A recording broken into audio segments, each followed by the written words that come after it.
大家好，今日呢去唐人街買咗條冰鮮鱸魚啊，所以呢今晚就同大家分享個清蒸嘅冰鮮鱸魚啊。準備咗薑同葱，一條鱸魚，薑我洗咗啦，而家再沖下一條葱。洗佢，因為啲葱呢包住入邊呢仲有奶粉啊，或者沙塵之類嗰啲嘢，所以呢最好剝開佢。葱洗乾淨，鱸魚呢雖然佢話洗乾淨啫，但係返嚟自己都要沖下水啦，洗下啦。佢已經開晒邊㗎咯，所以呢返嚟洗淨就可以蒸啦。係啊，佢都洗得好乾淨㗎啦。買返嚟解咗凍之後呢，再洗淨佢。因為條魚呢唔係新鮮啊，所以呢放多啲葱落去蒸啊，等佢去下香。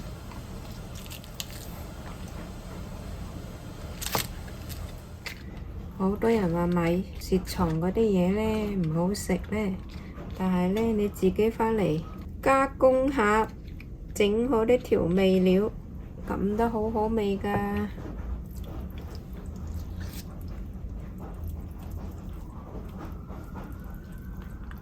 哇！我個碟都唔夠大喎，冇辦法咯，我個碟係咁大個。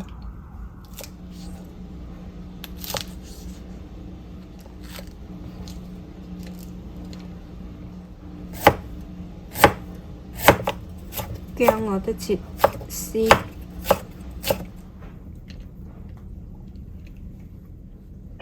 就係咁樣。我哋跟住拎過去蒸。好，我哋依家嚟煲水蒸魚啊！我哋先煲滾啲水先。哦，話咁快就水滾啦喎！我哋將嗰條鱸魚呢放入去蒸。哇，小心啊！放落去，嗰啲蒸氣都好熱嘅。冚返個蓋，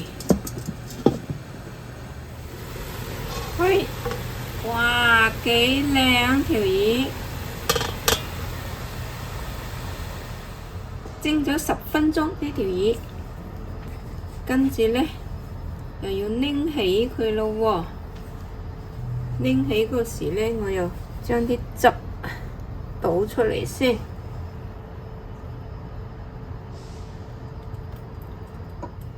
攞個煎香，整個醬汁淋上嚟。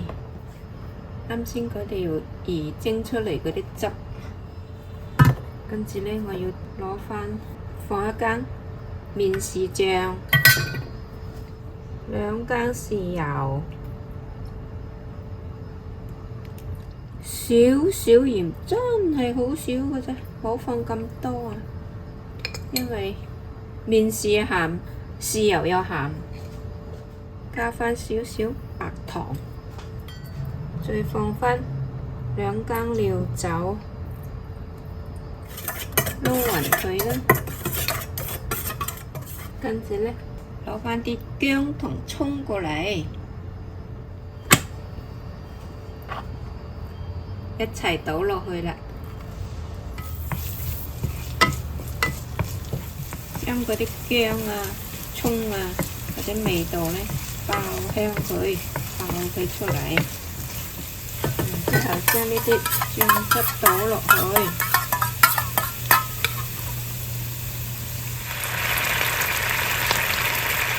之前係嗰啲滾水1分鐘咗，因為你放一般嗰啲水都 OK。跟住咧放埋啱先倒出嚟嗰啲魚汁，好香啊！將煮好呢啲汁放過嚟嗰條魚嗰度，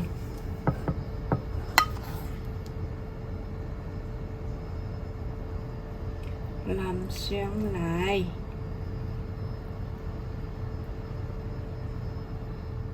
哇！醬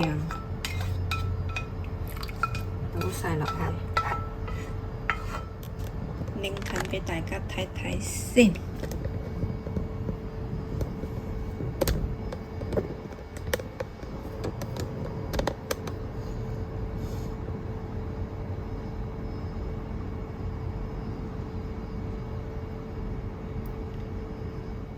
正咧，我篤開少少俾大家睇睇。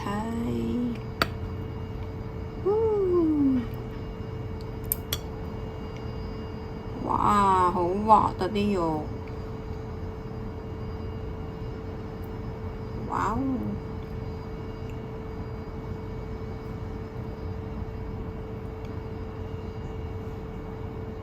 唔客氣啦，食啦。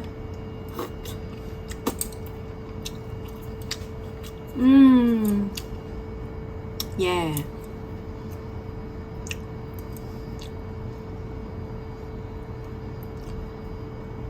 冇新鮮魚咁清甜，但係呢，佢都有新鮮魚咁滑。自己調個醬汁，冇錯，好靚。大家係咪覺得好多醬汁呢？因為呢係愛嚟點呢，之前成條魚都冇過味㗎嘛，係咪？而家呢，整啲肉出嚟呢，就有晒味道啦。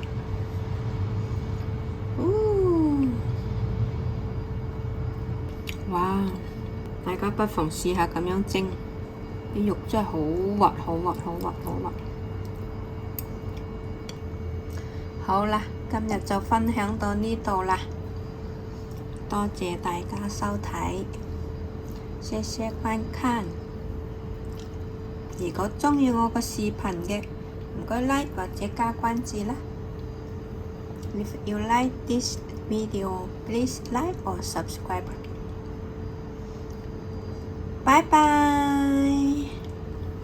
又一條清蒸雪藏魯菲魚，唔係魯菲魚啊！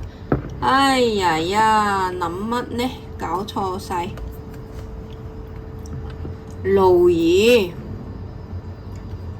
賣魚嗰個事頭婆話呢啲係冰鮮鱸魚，所以呢，幫襯佢買一條返嚟清蒸，唔錯，好滑啲肉。